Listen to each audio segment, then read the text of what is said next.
स्वागत है आपका केएन ग्लोबल स्टडीज़ के चैनल में। आइए आज हम बात करेंगे बहुत ही ज्वलंत मुद्दे पर जो देश के लाखों लाख शिक्षकों से जुड़ा हुआ है। शिक्षकों के लिए सुप्रीम कोर्ट ने टीईटी अनिवार्य कर दी है और उसने अनिवार्य किया है संसद द्वारा लाए गए एक अध्यादेश के अनुसार। ऐसा क्यों कर दिया आखिरकार? जब कोई नियम खेल के बीच में क्यों बदले जा रहे हैं? जब 2011 से टीईटी लागू है, 23 अगस्त 2010 की अधिसूचना के बाद, तो क्यों ऐसा किया जा रहा है? आइए इस पर चर्चा करेंगे। देखेंगे क्या है सुप्रीम कोर्ट के आदेश के निहितार्थ, क्या मिला है आदेश में, क्या होगा आगे, क्या शिक्षकों की नौकरी बच पाएगी कि 1 सितंबर 2027 की जो डेडलाइन है उस पर लाखों लाख शिक्षक नौकरी से बाहर हो जाएंगे। क्या होगा उनके परिवार का, क्या होगा उनके भविष्य का? बहुत सारे टीचरों के लोन्स आज चल रहे हैं, उनका क्या होगा?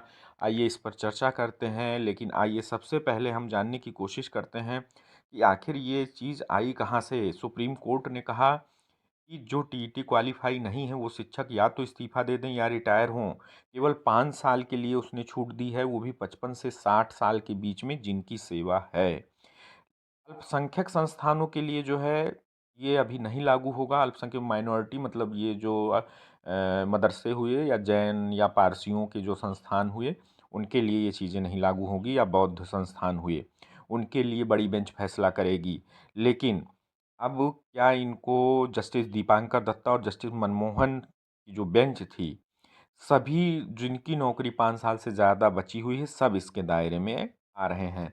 सुप्रीम कोर्ट ने विशेषाधिकार का प्रयोग करते हुए 142 आर्टिकल के तहत इनको 2 साल का समय दिया है, तो वही 1 सितंबर 2027 की डेडलाइन बची हुई है। अभी हाल में ये मुद्दा क्यों इसलिए गर्मा गया है क्योंकि लोकसभा में एक प्रश्न पूछा गया। लोकसभा में प्रश्न के जवाब में जो है टीटी अनिवार्यता से छूट की कोई योजना ऐसी नहीं है संसद में, केंद्र ने दे दी जानकारी।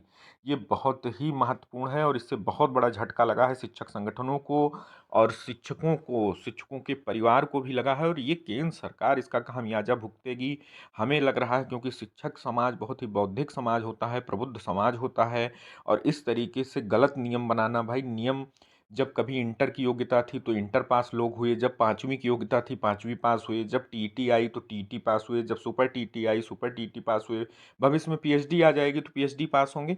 लेकिन ये कहाँ उचित है कि जो पहले पीएचडी नहीं है तो अब पीएचडी की योग्यता आ गई तो पीएचडी पास करे। मतलब सेवारत शिक्षकों के लिए बीच में सर्विस रूल बदलना ठीक नहीं है, वो भी नियुक्ति का रूल आप बदल दीजिए। मतलब कि नहीं तो नौकरी ख़त्म कर देंगे। कोई भी डॉक्टर एमबीबीएस नहीं पास कर पाएगा, एमडी फिर नहीं हो पाएगा।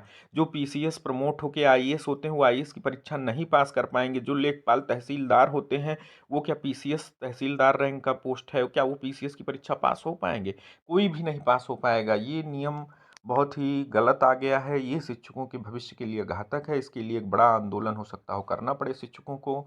लेकिन भाई चिंता तो है ही है और असमंजस की भी स्थिति है। तो ये इस समय मुद्दा क्यों गरमा गया क्योंकि केंद्रीय शिक्षा राज्य मंत्री जयंत चौधरी ने अभी लोकसभा जो चल रही है उसमें संसद सत्र में बताया कि टीटी अनिवार्य है और कोई राहत इस पर नहीं दी जा रही है। ये 1,86,000 शिक्षक जो सिर्फ उत्तर प्रदेश में हैं उनके ऊपर आफत की चीज़ है। तो अब इसके लिए शिक्षक हालांकि जंतर मंतर पर भी आंदोलन कर चुके हैं। रामलीला मैदान में अनुमति मांगी गई थी, वहां अनुमति नहीं मिली है, वो पेंडिंग चल रहा है। दूसरी चीज़, शिक्षक लगातार शिक्षा मंत्री धर्मेंद्र प्रधान से मिल रहे हैं, विधायक सांसदों से मिल रहे हैं, उनको ज्ञापन भी दे रहे हैं, लेकिन इस पर कोई फैसला नहीं हो पाया है फिलहाल। एक संक्षिप्त रूप में मैं बताऊं तो ये ठीक नहीं है। बीच में सेवारत नियमों को बीच में बदलना उचित नहीं है, खासकर नियुक्ति के नियम को बदल देना उचित नहीं है।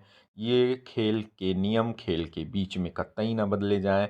इस तरीके से होगा तो आज जो शिक्षक टीईटी पास नियुक्ति हुई है उनको सुपर टेट पास करना होगा, और सुपर टेट वाले भी अगर भविष्य में कोई अन्य नियम आ जाता है तो उनको वो भी पास करना होगा, पीएचडी करना पड़ेगा, नहीं तो हटा दिए जाएंगे। तो ये एक इसका मैं समर्थन नहीं करता हूँ, मेरे विचार से यह उचित नहीं है। हालांकि जो शिक्षक पढ़ाई लिखाई में उत्सुक हैं वो अपना परीक्षा को पास करने के लिए प्रयास करते रहें। टेट सुपर टेट टेट या सॉरी सुपर टेट का कोई मतलब नहीं है। टेट यूपी टेट या सी टेट को पास करते रहें, लगे रहें और आंदोलनरत भी रहें, अपनी बातों को प्रॉपर तरीके से, लोकतांत्रिक तरीके से केंद्र सरकार तक पहुंचाएं। यहाँ तक कि हर प्रदेशों के मुख्यमंत्रियों से मिलें, जहाँ जहाँ चुनाव है वहाँ दबाव बनावें और वहाँ के मुख्यमंत्री से मिलकर और सभी सांसदों विधायकों से मिलकर उस पर दबाव बनाया जाए, नहीं तो इनके भविष्य के लिए बहुत ही घातक होगा। हालांकि मेरी शुभकामनाएं हैं पूरे शिक्षक समाज के लिए, ऐसा नहीं होना चाहिए किसी भी समाज के लिए, चाहे जो भी हो। धन्यवाद।